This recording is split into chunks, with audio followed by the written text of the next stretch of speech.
Hi guys, and welcome back to my channel. So last week we made seared salmon and it came out delicious. So I figured why not show you guys how I make seared steak. This is a very simple recipe, but I promise you every time I make my steak this way, it's always juicy and tender. So for seasonings, we'll be using complete seasoning, bay leaves, onion powder, chili powder, garlic and pepper seasoning, Worcestershire sauce, soy sauce, and garlic paste. Be sure to check the description box below for step-by-step directions. So right now I'm just going in with 1 teaspoon of complete seasoning and 1 teaspoon of garlic and pepper seasoning and 1 teaspoon of chili powder and 2 teaspoons of onion powder. And you just want to give everything a good stir. Once we're done with that, we can season up our sirloin steak. And we are just going to season this to taste. By the way, make sure you guys subscribe to my channel if you like my videos. That way you get a notification every time I post. With that being said, Thursday I'm going to be making peppered steak. So stay tuned for that recipe. Now we're just going to flip our steak over and season the other side.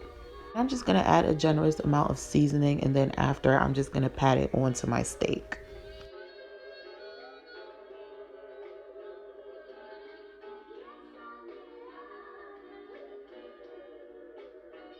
Now I'm just going to add 2 tablespoons of Worcestershire sauce, 1 tablespoon of soy sauce, and 2 teaspoons of garlic paste. And that's just going to help us tenderize that steak.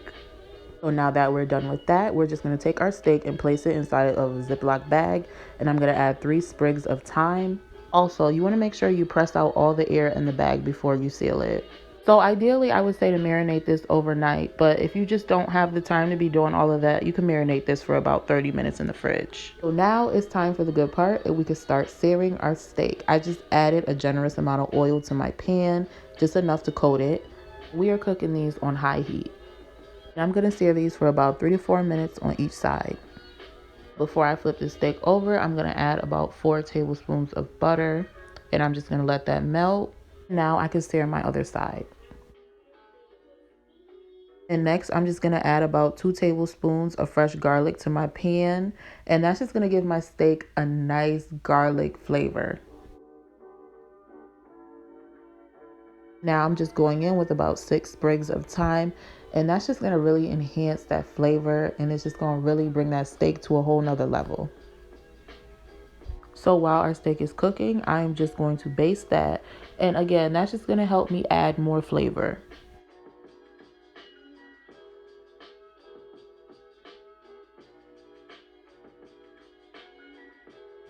And of course, we can't forget about those sides. I don't know about you guys, but I just like when the fat on my steak is just nice and crispy.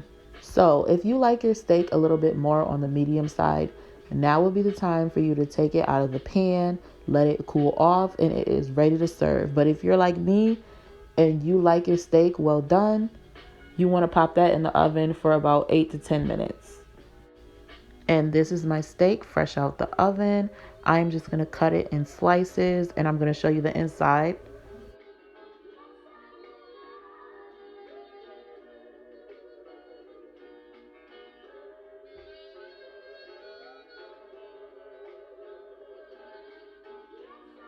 You can see, even with my steak being well done, it is juicy and tender.